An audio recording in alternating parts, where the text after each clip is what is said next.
You know that person who never seems to panic? The one who stays completely composed when everyone else is losing their minds? The meeting runs over, the deadline gets moved up, traffic is a nightmare, plans fall apart, and they just don't react? They don't raise their voice, don't spiral, don't complain endlessly. They just stay calm, steady, almost unnaturally composed.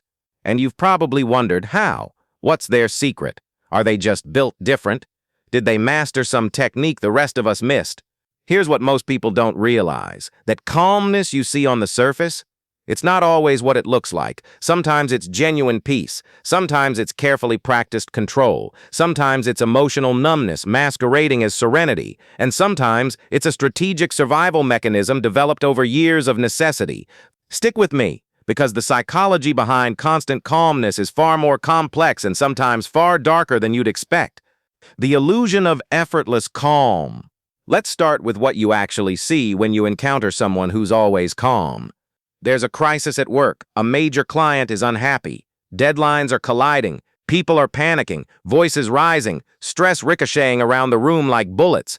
And there's that one person sitting there, expression neutral, voice steady, seemingly unbothered by the chaos swirling around them. Okay, they say calmly, let's break this down. What do we actually need to do first? Everyone else is running on adrenaline and panic. They're running on something else entirely, something that looks like peace, like clarity, like they've got access to some Zen state the rest of the room can't reach. Or you're in traffic, completely stopped, you're gonna be late. Everyone in the car is tense, frustrated, checking the time, complaining, except them. They're just sitting there, hands relaxed on the wheel, maybe listening to music, totally at ease with a situation they cannot control. Or there's a family crisis. Drama, high emotions, people crying, arguing, falling apart. And they're the steady one, the rock, the person everyone leans on because they never seem to crumble. From the outside, it looks like a superpower. Like they've mastered something the rest of us are still struggling with. Like they've achieved some enlightened state where nothing can disturb their inner peace. But here's the truth. There are actually 4 very different types of people who appear calm all the time. And only one of them has actually achieved genuine peace. The other 3, they're performing calm for completely different reasons. And understanding which type you're looking at or which type you are changes everything. Type 1, the genuine calm, the rare one. Let's start with the type everyone thinks they're seeing but rarely actually is. The person who has genuinely cultivated inner peace through years of intentional practice and perspective shifting. These people aren't calm because nothing bothers them. They're calm because they've fundamentally changed their relationship to what bothers them. They've done deep internal work, meditation, therapy, philosophy, spirituality, whatever path they chose, and arrived at a place where external chaos genuinely doesn't destabilize their internal state. This is radical acceptance in action. Not the fake kind where you're white-knuckling through difficulty while pretending you're fine. The real kind where you've internalized at a deep level that you cannot control most of what happens. You can only control your response. When crisis hits, they feel the stress. They're not numb or detached. They notice the anxiety trying to rise. They feel the urge to panic, but they've trained themselves to create space between stimulus and response. They pause, they breathe, they choose their reaction rather than being hijacked by their automatic nervous system response. Watch them closely in stressful situations. There's a micro pause before they respond, a brief moment where you can almost see them choosing calmness rather than defaulting to it. It's subtle, but it's there. They're accessing genuine equanimity, but it's still a practice, still a choice they're making in real time. They've usually developed this capacity through one of several paths. Maybe they've maintained a serious meditation practice for years, literally rewiring their brain's response patterns. Maybe they survived something genuinely terrible and emerged with perspective that makes everyday stressors seem trivial. Maybe they studied philosophy and internalized Stoic principles about what's within and outside their control. The key marker of genuine calm is this. They can talk about their practice. They can explain how they got here. They don't claim it came naturally or that they've always been this way. They'll tell you about the work it took, the years of practice, the times they failed, the ongoing effort required. They're also calm without being cold. They have access to the full range of emotions. They laugh genuinely. They cry when appropriate. They feel joy and sadness and love. The calmness isn't emotional flatness. It's emotional regulation paired with acceptance. The strength here is obvious and genuinely admirable. These people have done profound internal work and achieved something most people aspire to but few attain. They're stable, reliable, wise. They can hold space for others' emotions without being destabilized. They make excellent leaders, counselors, friends in crisis. But even this type has shadows. Sometimes their calmness can make others feel judged or inadequate. Why can't I be like that? Sometimes it creates distance, as if they're operating on a different plane of existence, and sometimes in their commitment to acceptance and non-reactivity, they can become passive when action is actually needed. Type 2, the strategic performer. Now let's talk about a much more common type than most people realize. People who aren't naturally calm at all, but have learned to perform calmness as a sophisticated survival and success strategy. These people are often internally screaming, drowning, spiraling, while externally they're completely composed. Inside, there's a Category 5 hurricane. Anxiety, stress, racing catastrophic thoughts, worst-case scenarios playing on endless loop, panic clawing at their chest. But on the outside, perfect practiced control, measured tone, steady expression, calm body language, strategic, deliberate composure. They learned this early, maybe from strict parents who punished any emotional display, viewing tears as manipulation and anger as disrespect, so they learned to bury everything behind a neutral mask. Maybe from professional environments where showing stress is interpreted as incompetence, where the people who get promoted are the ones who handle pressure well, meaning the ones who hide their stress most effectively. Maybe from being thrust into caretaker roles young, where others needed them to be the stable one, the parent caring for younger siblings, the child of an alcoholic parent, the responsible one in a chaotic family, and they learned that their job was to absorb everyone else's chaos without adding their own. However they learned it, they developed an incredibly convincing performance. They're method actors who've been playing the role of calm, collected person for so long and so thoroughly that even they sometimes forget they're performing. The mask has become semi-permanent. Watch them carefully in a genuine crisis situation and you'll see the micro-expressions if you know what to look for. A brief, almost imperceptible flash of panic in their eyes, there and gone in a fraction of a second before the calm mask slides perfectly back into place. Hands that grip their phone or the table edge just slightly too tight for one moment before they consciously notice and relax. A jaw clench that lasts maybe half a second before they catch it and release. Breathing that's just a touch too controlled, too deliberate. The calmness is real in the sense that they're genuinely controlling their external presentation with impressive skill, but it's absolutely not reflecting their internal state. There's a massive, exhausting gap between what they're feeling inside and what they're showing outside. Let me give you a concrete example. They're in a high-stakes presentation. The technology fails. The projector won't work. The client is getting impatient. Everyone is looking at them. Inside, their mind is screaming, "Oh God, this is a disaster. I'm going to lose this account. My boss is going to kill me. Everyone thinks I'm incompetent. Why didn't I have a backup plan? This is a catastrophe." But what comes out of their mouth in a perfectly steady voice with a slight smile is, "No problem. Let me pull this up on my laptop while we get that sorted." Actually, this gives us a chance to make this more conversational.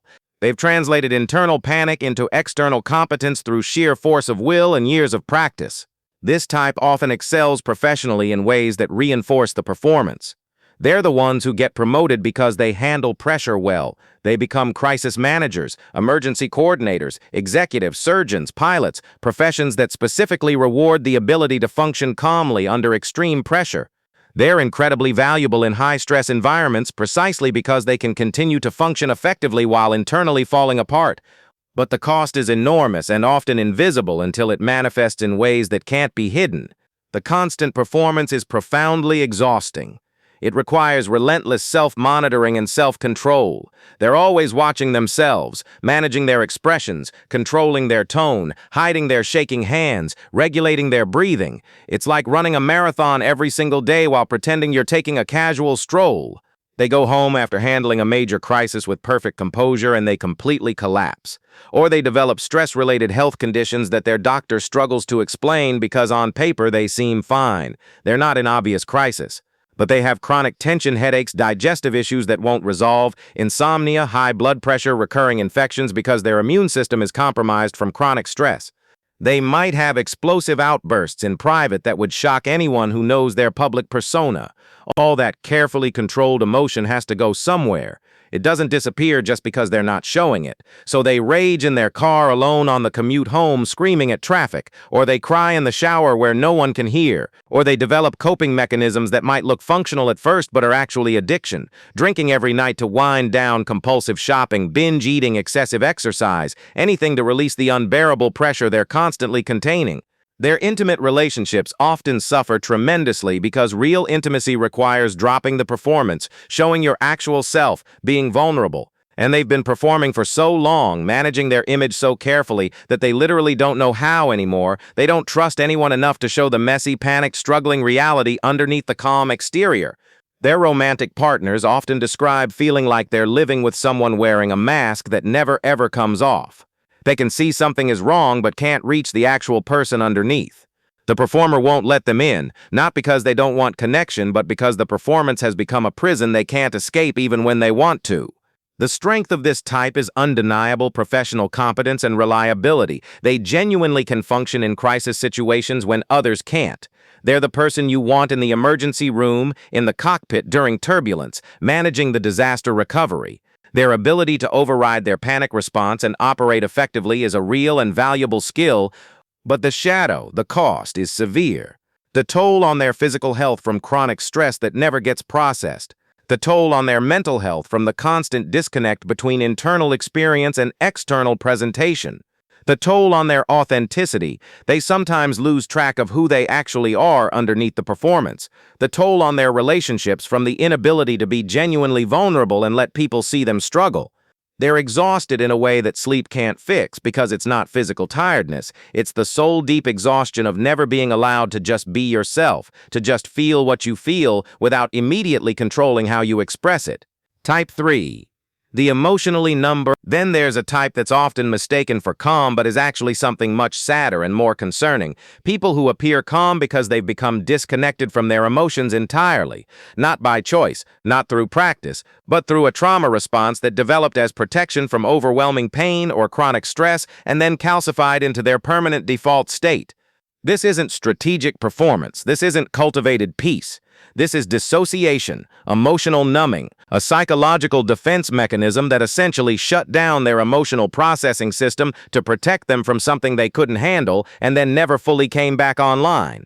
These people don't feel panic during a crisis because they don't feel much of anything at all. The emotional volume has been turned down so low or turned off entirely that what looks like calmness from the outside is actually flatness, emotional absence, a shutdown rather than genuine peace. If you've ever described someone as eerily calm or too calm, like their response to a serious situation doesn't match the severity at all, like something is off, but you can't quite name what you might be looking at, emotional numbing rather than genuine equanimity.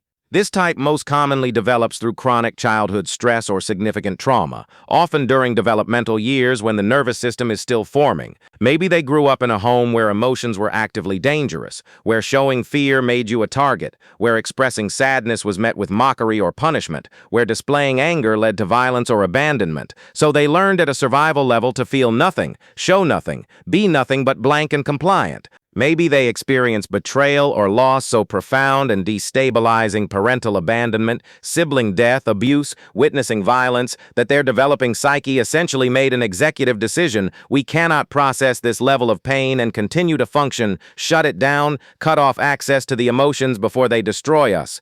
Or maybe they've been living under chronic, unrelenting stress for so long that emotional numbing became the only sustainable adaptation. The single parent working 3 jobs with no support. The child caring for a parent with severe mental illness or addiction.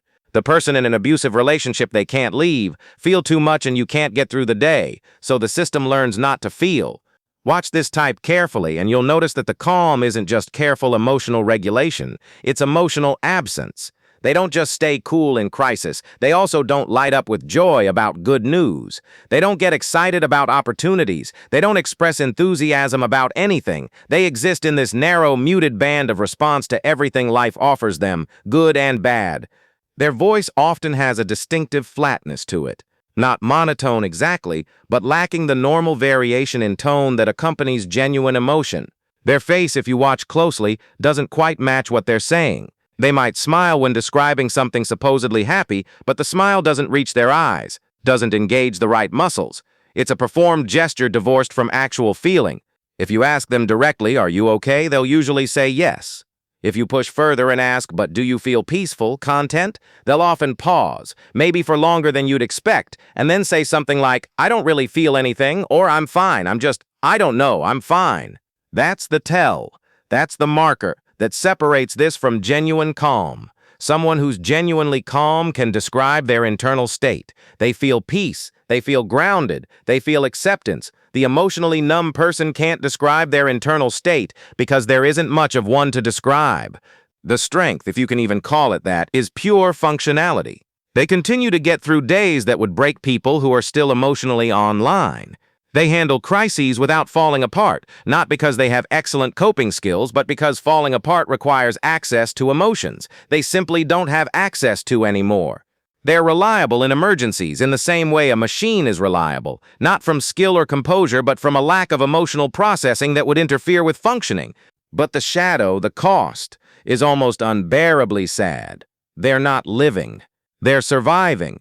They're going through the motions of existence without accessing any of what makes existence meaningful. They've cut themselves off from pain, yes, but they've also cut themselves off from joy, love, excitement, connection, meaning, purpose. Life isn't happening to them. It's happening around them while they watch from behind thick glass, disconnected and unreachable even to themselves.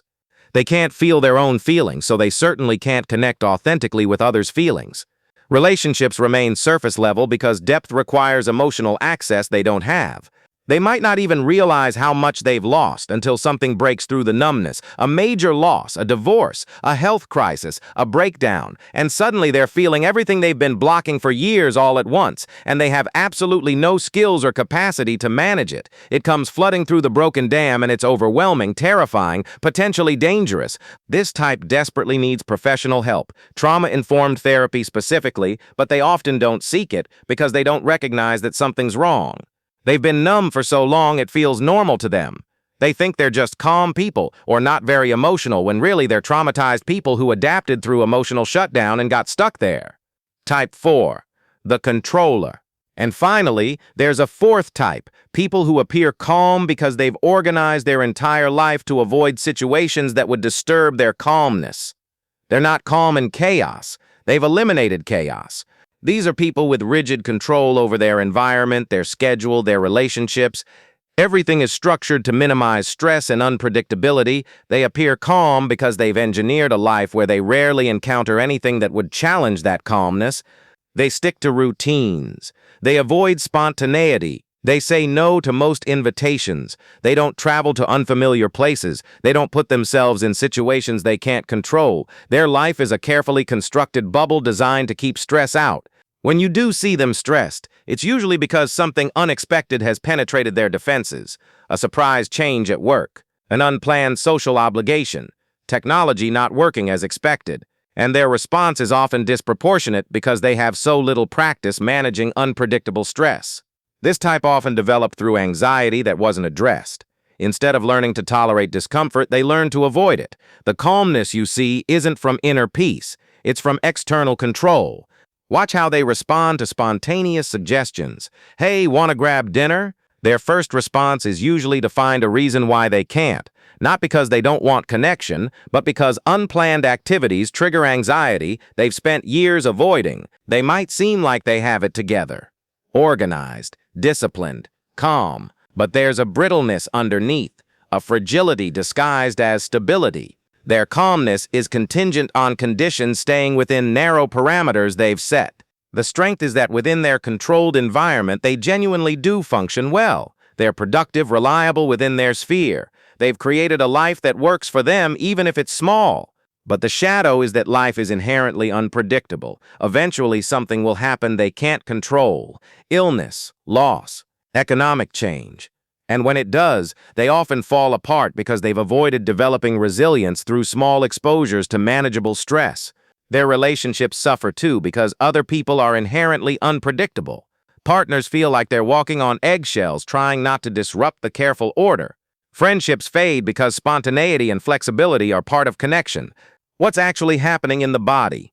Understanding the physiology helps clarify the differences between these types.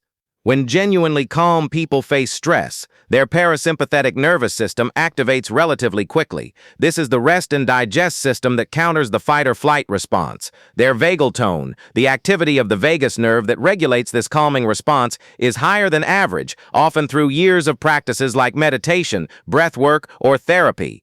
Their amygdala, the fear center, still registers threats but doesn't hijack their entire system. Their prefrontal cortex, the rational brain, maintains enough function to provide perspective and choice even in stress. Cortisol rises but doesn't flood their system. Heart rate variability stays relatively high, indicating nervous system flexibility. For strategic performers, it's different. Their sympathetic nervous system is actually highly activated. Cortisol is elevated. Heart rate is up. They're physiologically stressed, but they've trained themselves to override the physical expressions of that stress. Controlled breathing, relaxed facial muscles, steady voice. The stress is happening internally but not showing externally.